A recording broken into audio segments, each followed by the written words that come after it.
Friday, March 11th, 1955, 9:17 a.m. The phone rang in Bumpy Johnson's office above Small's Paradise Jazz Club.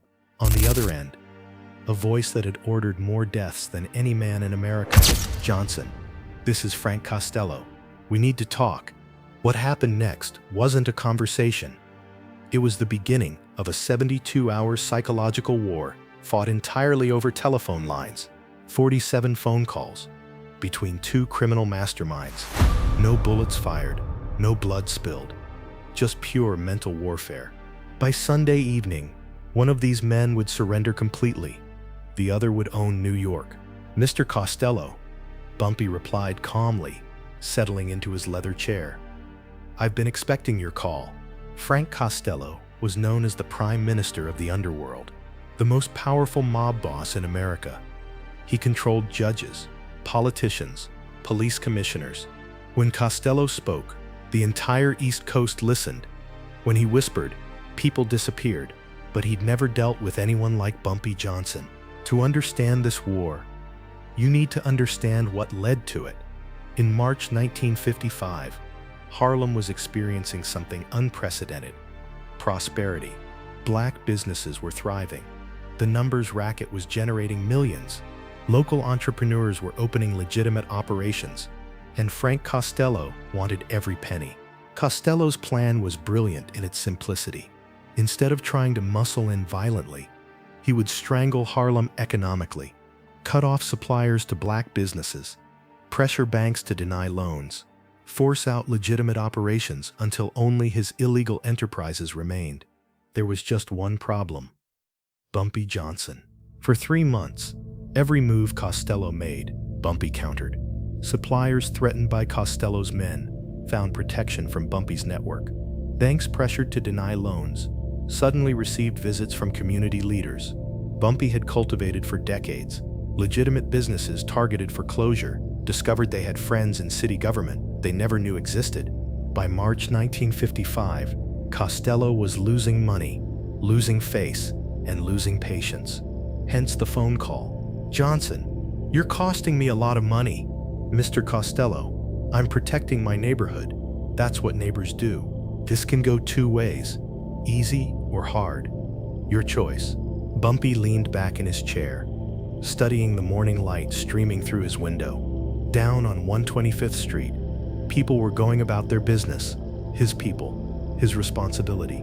"Mr. Costello, I've lived through easy and hard. Neither one scares me. The question is, which one do you prefer?" There was silence on the line. Frank Costello wasn't used to being challenged. Certainly not by someone who should have been intimidated by his reputation. "You know who you're talking to?" "Yes, sir. I'm talking to a man who thinks Harlem is for sale. I'm here to tell you it's not." The line went dead. Costello had hung up. Round 1 to Bumpy. Friday, 2:45 p.m. The phone rang again. "Johnson, I've done my research on you. Impressive record, but you're in over your head here." "Mr. Costello, what research did you do?" "Born Charleston, South Carolina, 1905. Moved to Harlem 1919. Prison time in Sing Sing. Numbers running for Stephanie St. Clair. Built your own operation through the 40s. Respected in the community. Feared by your enemies." Bumpy was impressed, despite himself. Costello had done his homework. "Sounds about right. What else you learn?" "I learned you're smart. Too smart to throw your life away over territorial pride." "What I am, Mr. Costello, is a man who keeps his word. I gave my word to protect this neighborhood. That word isn't negotiable." "Everything's negotiable, Johnson. Question is the price." "Then let me save you some time. There isn't one." Click. Bumpy hung up this time. Round 2 to Bumpy. Friday evening brought a different approach. 8:30 p.m. the phone rang. "Johnson, I respect what you've built in Harlem. Truly. But I'm not your enemy here." Costello's voice was softer now, almost friendly. The threat had been replaced with something more dangerous: manipulation. "I'm listening, Mr. Costello. You think I want to destroy Harlem? I want to develop it, bring in real money, real opportunities, partner with local leadership, people like you, to make everyone prosperous." It was smooth. Costello was offering partnership instead of conquest, making it sound like collaboration rather than surrender. Interesting proposal. What would this partnership look like? You continue running your operations. I handle the larger financial aspects. We split territories logically. Everyone makes money. Nobody gets hurt. Bumpy was quiet for a long moment. When he spoke, his voice was thoughtful. Mr. Costello, that sounds very reasonable. On the other end of the line, Frank Costello smiled. Finally, Johnson was being realistic. I'm glad you see the wisdom in cooperation. Oh, I do. But here's what I see even more clearly. You wouldn't be offering partnership if you thought you could take Harlem by force, which tells me you need something from me that you can't just take. The silence stretched for 10 seconds. What do you think I need, Johnson? Legitimacy. You can muscle in on illegal operations, but the legal businesses, the community support, the political connections, that's not something you can steal. That's something that has to be given. Another pause. Costello was recalculating, and you're not giving it. No, sir, I'm not. This time, neither man hung up immediately. They sat on the line, listening to each other breathe, each taking the measure of his opponent. Finally, Costello spoke. This isn't over, Johnson. No, sir. I expect it isn't. Saturday morning, 6 a.m. The phone rang, waking Bumpy from deep sleep. Sorry to wake you, Johnson, but I wanted to catch you before you started your day. Bumpy sat up in bed, instantly alert. Mr. Costello, early riser, I see. When you're my age, sleep becomes optional. I've been thinking about our conversation, and I realize I may have misjudged the situation. You're not just protecting territory, you're protecting people. This was new. Costello was showing what seemed like genuine understanding.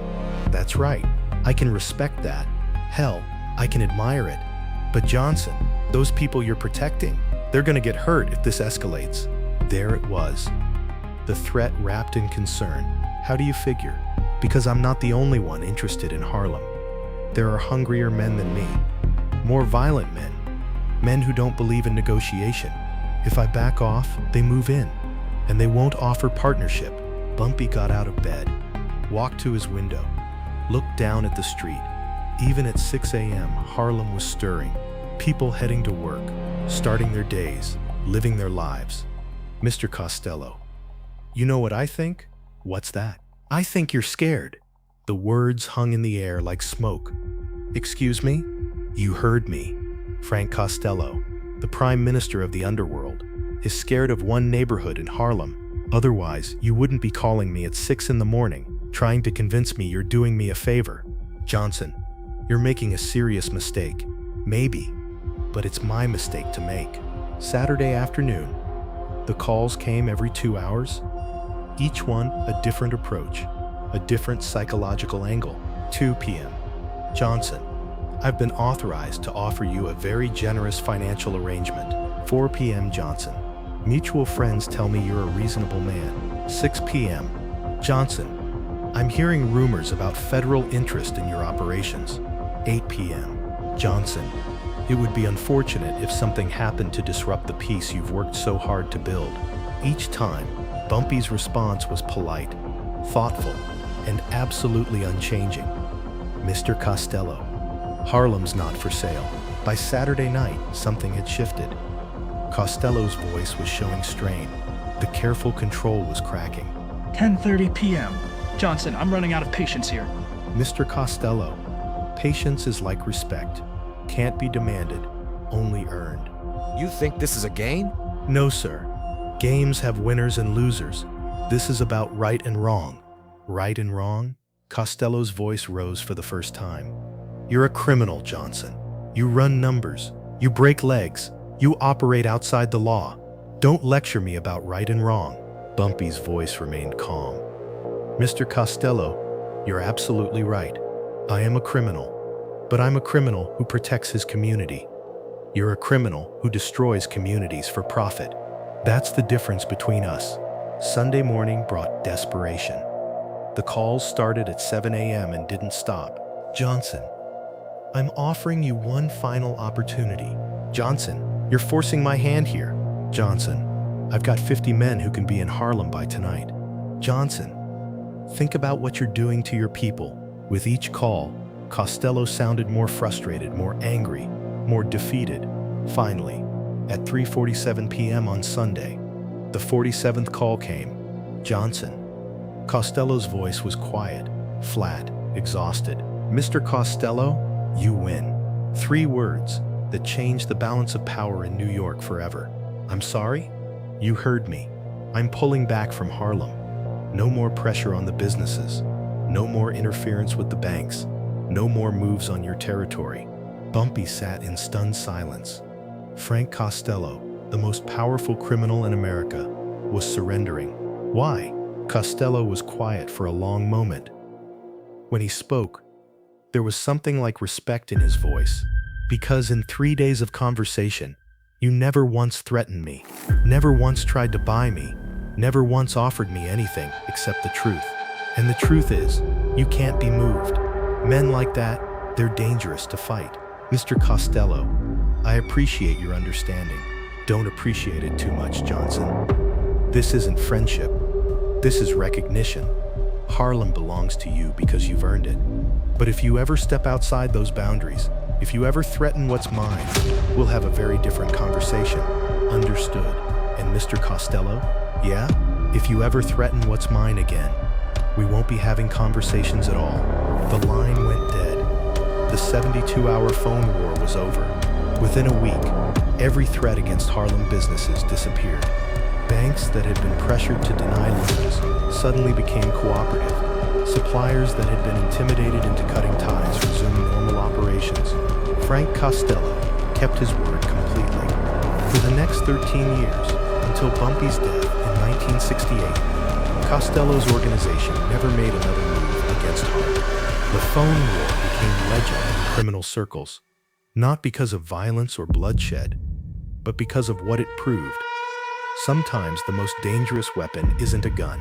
It's the ability to remain unshakable when everyone else is falling apart. Years later, a journalist asked Costello about his decision to back down from Harlem. The old mobster smiled. You know what Johnson taught me? There's a difference between being tough and being strong.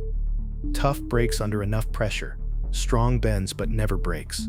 Johnson was strong. Look, if this psychological warfare masterpiece blew your mind, smash that like button. Could you have lasted 72 hours against Frank Costello's manipulation?